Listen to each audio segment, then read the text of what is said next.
दोस्तों, अक्सर पति पत्नी के रिश्ते में प्यार के साथ साथ टकरार भी होता है, लेकिन तकरार कभी कभी इतना ज्यादा बढ़ जाता है कि दोनों एक दूसरे का चेहरा तक देखना भी पसंद नहीं करते हैं। ऐसा ही एक मामला पति पत्नी के बीच में तकरार का है, जहां पर पति नाराज होकर के अपनी पत्नी को सबक सिखाने के लिए कमाने चला जाता है। लेकिन कुछ दिन पत्नी को इंतजार होता है उसके लौट करके आने का, लेकिन काफी समय बीत जाता है, लगभग 10 साल। तब पत्नी बेआसरा हो जाती है कि शायद पति उसका इस दुनिया में नहीं है। इसके बाद वह इकलौती बेटी की खुद जिम्मेदारी उठा करके परवरिश करती है और फिर पढ़ा लिखा करके उसे सफल बना देती है। बेटी दरोगा बनने में कामयाब हो जाती है और इसके बाद एक दिन जो बेटी होती है अपने माँ के साथ मेला देखने जाती है, लेकिन बीच रास्ते में एक नदी पड़ती है और नदी के उस पार जाने का साधन सिर्फ नाव होता है। माँ बेटी घाट के किनारे खड़ी होकर के इंतजार करती है और जैसे ही नाव आता है उसमें सवार हो जाती है। नदी में जब बीचों बीच नाव पहुंचती है तभी माँ के मुंह से अचानक से निकल पड़ता है कि तुम आशीष हो ना।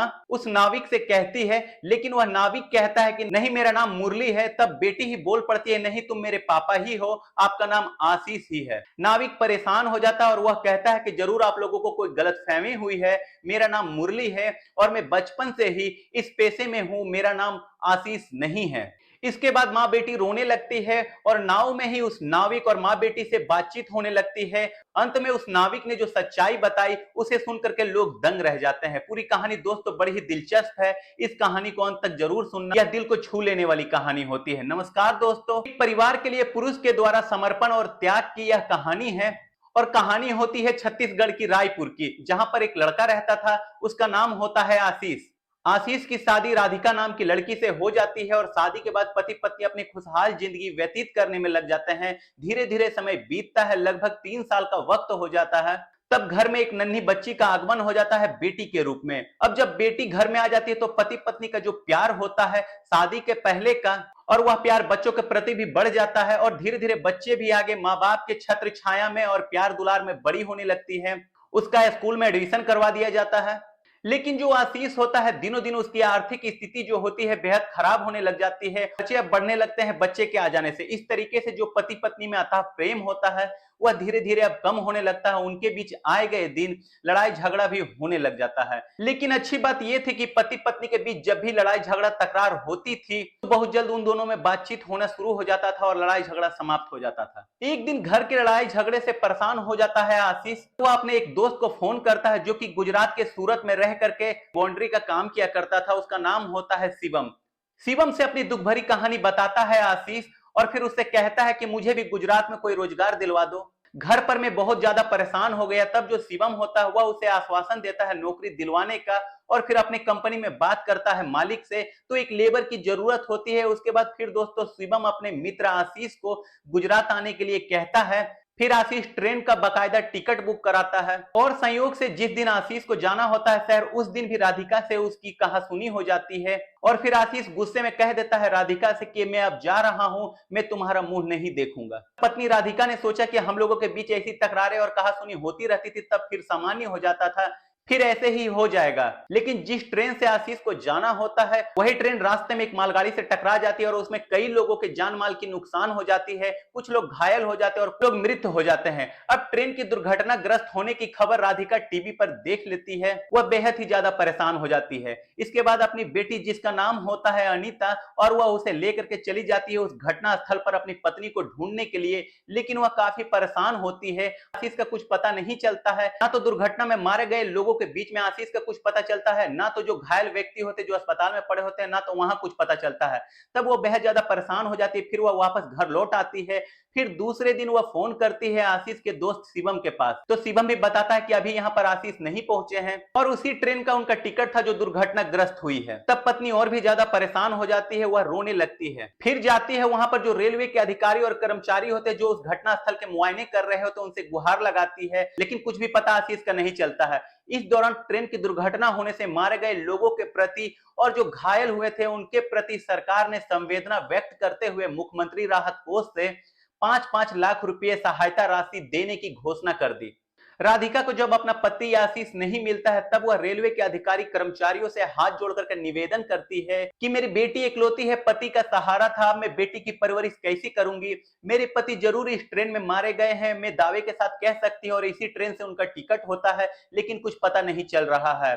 प्लीज आप लोग जो भी सहायता राशि मुझे देना चाहते हैं वो मुझे दे दीजिए, उससे मुझे आर्थिक सहायता मिल जाएगी, मैं अपनी बेटी की परवरिश करूंगी। इस तरीके से वे रेलवे कर्मचारी से बात करती है, लेकिन रेलवे अधिकारी और कर्मचारियों के द्वारा उस महिला राधिका के निवेदन को अस्वीकार कर दिया जाता है। तब राधिका निराश होकर के अपने बेटी के साथ घर लौट आती है। फिर वह पति का आसरा छोड़ देती है और अपने बेटी की परवरिश खुद करने लग जाती है। अब वह मेहनत मजदूरी कर करके बेटी को पढ़ाती लिखाती है। बेटी जो अभी 10 साल की होती है वह अपनी मेहनत से उसे पढ़ा लिखा करके सफल बनाती है। बेटी आगे चल करके एक दरोगा बनने में कामयाब हो जाती है। बेटी जब दरोगा बन गई तो माँ को भी थोड़ा सहारा मिल जाता है। अब उसे काम धंधा करने के लिए वह रोकने लगी और जहां पर उसकी ड्यूटी होती है वहीं पर अपने माँ को भी किराए के कमरा लेकर के साथ साथ रहने लगी। इस तरीके से माँ बेटी अपनी जिंदगी गुजारने लगते हैं, लेकिन बेटी की अभी शादी नहीं हुई थी। फिर एक दिन बहुत बड़ा मेला लगता है, उस मेले में जाने का प्लान बनाते हैं ये दोनों माँ बेटी। फिर अपनी माँ से रिक्वेस्ट करती है कि माँ चलो हम लोग मेला देख आते हैं। जब मेले की बात सुनती है माँ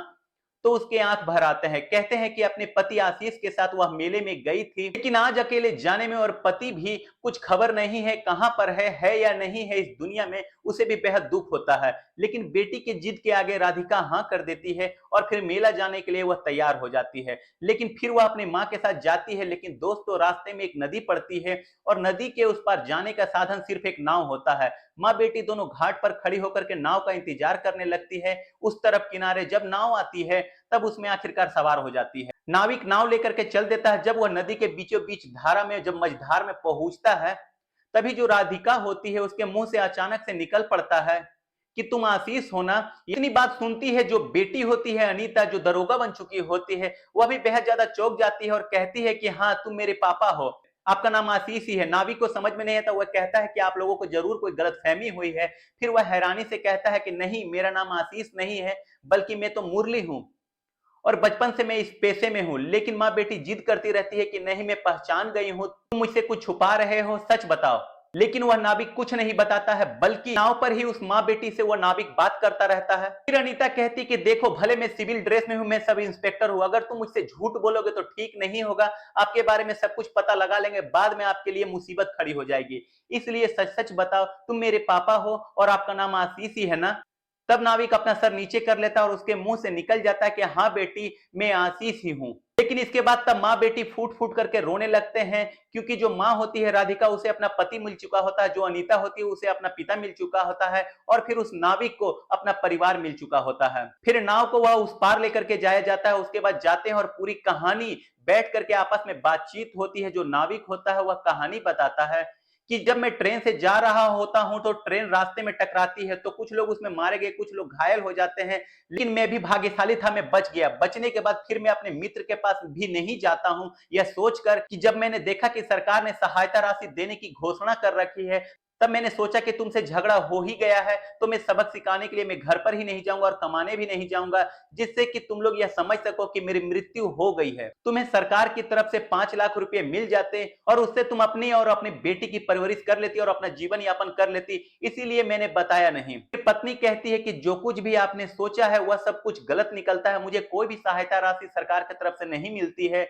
क्योंकि उन्होंने जो कुछ भी छानबीन किया उसमें आपका कुछ पता ही नहीं चलता है। तो आशीष भी आखिरकार रोने लगता है कि जो कुछ भी मैंने सोचा उसका सब कुछ उल्टा पड़ जाता है। इसके बाद फिर पति कहता है कि कोई बात नहीं, अब मैं मिल गया हूं, आप लोग भी मिल गए हो और फिर से अब हम सब मिल चुके हैं, बहुत खुशी की बात है, चलो हम लोग सब कोई मेला देखते हैं। फिर पति पत्नी और बेटी के साथ जाकर के मेला देखते हैं। बेटी भी कहती है कि मैं अब नौकरी पा गई हूं, मैं भी सफल बन गई हूं, अब मेरी भी जिम्मेदारी बनती है कि बुढ़ापे में इस अवस्था में आप लोगों की खर्च उठाने की जिम्मेवारी उठाने की। सब लोग दोस्तों जाकर के उसके बाद मेला देखते हैं। जब यह घटना, जब यह कहानी लोगों के बीच तैरने लगी तब लोग तरह तरह की बातें बनाने लगे। कुछ लोग उस पति का उपहास उड़ाने लगे और वह पत्नी को धमकी देकर के गया था, लेकिन चाल चली होती है उस पति ने कि मुख्यमंत्री की तरफ से जो सहायता राशि दी जाने वाली है वह मेरी पत्नी को मिल जाए, जिससे कि मेरी बेटी और मेरी पत्नी की अच्छी तरीके से परवरिश हो सके। तो कुछ लोग उस पति आशीष के द्वारा परिवार के प्रति किए गए समर्पण को भी सराहना करते हैं। एक पुरुष ने अपने परिवार के लिए, अपने पैसे के लिए, अपने वजूद को ही खत्म करने के लिए ठान लिया होता है। इसके बाद दोस्तों राधिका और आशीष मिलकर के जो उसकी बेटी अनीता होती है उसकी शादी एक नौकरी पेशे वाले व्यक्ति से कर देते हैं। लेकिन अनीता पहले ही कह देते हैं उस लड़के से कि शादी के बाद मेरे माता पिता भी मेरे साथ रहेंगे, क्योंकि उनकी देखभाल की जिम्मेवारी हमारी बनती है। लड़का होता है वह भी राजी हो जाता है और फिर अपनी पत्नी के मुंह से इस तरीके के विचार सुन करके वह भी मान जाता है कि ठीक है, और अनीता के प्रति भी उसकी इज्जत बढ़ जाती है। कि जहां पर अक्सर बेटे बुढ़ापे में माँ बाप को धुतकारते हैं, वहां पर एक जो बेटी होती है शादी के बाद अपने माँ बाप को रखने के लिए पहले ही बता देती है। तो दोस्तों, आप लोगों को यह कहानी कैसी लगी कमेंट सेक्शन में अपनी प्रतिक्रिया जरूर देना। मिलते हैं किसी अगले नए वीडियो में, तब तक के लिए जय हिंद, जय भारत।